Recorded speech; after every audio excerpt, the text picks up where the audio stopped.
rezultat më të mirë. Të drejtën e Zotit për pakënaqësi me rezultatin, me performancën, me rrugtimin ka secili. Të drejtën për të premtuar vendin e parë në vetëm 2-3 muaj kohë ka secili.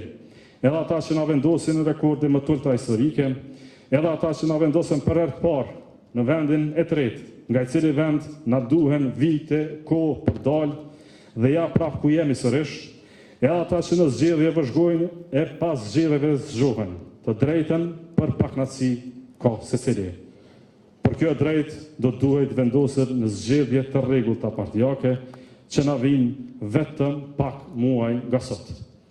Këto zgjedhje nga poshtë lart si fundament i demokracisë son të brendshme do të hapnin garën në të gjitha nivelet partijake. Në atë garë pa nevojë për shkarkim do të zgjidhnim. Do të bashkoheshin të gjithë pa pasur nevojë për përjashtim e ndarje të tjetrit.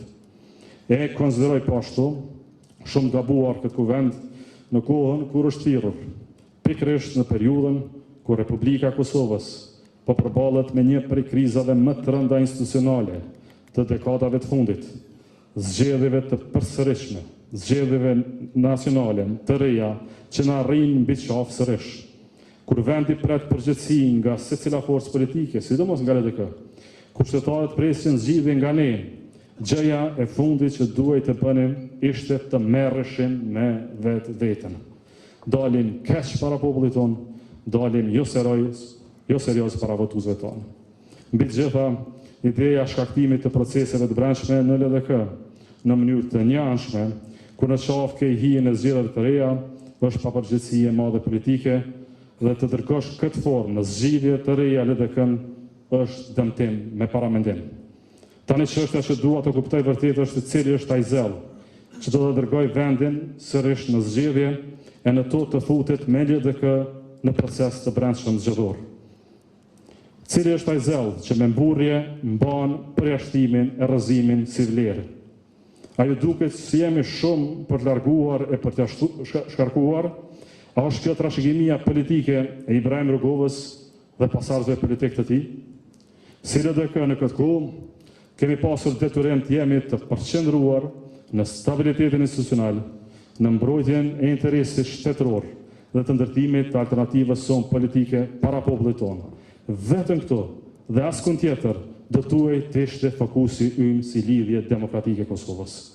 Këtë fokus fatkeqësisht nuk e patëm, bëm veten sërish tim, sikur mos pajtoheshim me verdiktin e 30 janarit, që ishte verdikt me gjatë demokratik, sikur i natët e brendshme, karrierat individuale të jenë shumë më të rëndësishme se sa fati i përbashkët një antarësie të tërë.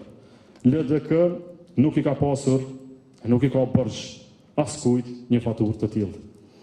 Më duhet të them me keqardhje shumë se angazhimi i disave jave të fundit, organizativ e publik për betejën brenda LDK-s ka të kaluar çdo angazhim elektoral që kemi pasur në këtë kohë.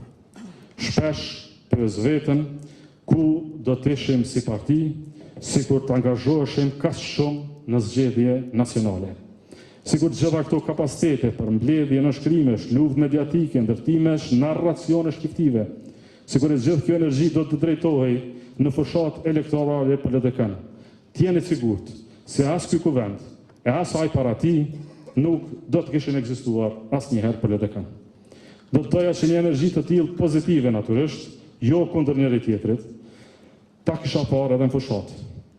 Por që në fushat refuzohet dhe pjesëmarrja në këshillin e përgjithshëm të partisë, të njëjtin që e kemi ndërtuar vetë, të njëjtin që e kemi respektuar vetë, të njëjtin që e kemi votuar vetë. Dhe kur në fushat refuzohet pjesëmarrja edhe në kolegjiumin e degëve, të njëjtin që e kemi ndërtuar vetë, të njëjtin që e kemi respektuar vetë, të njëjtin që e kemi votuar vetë.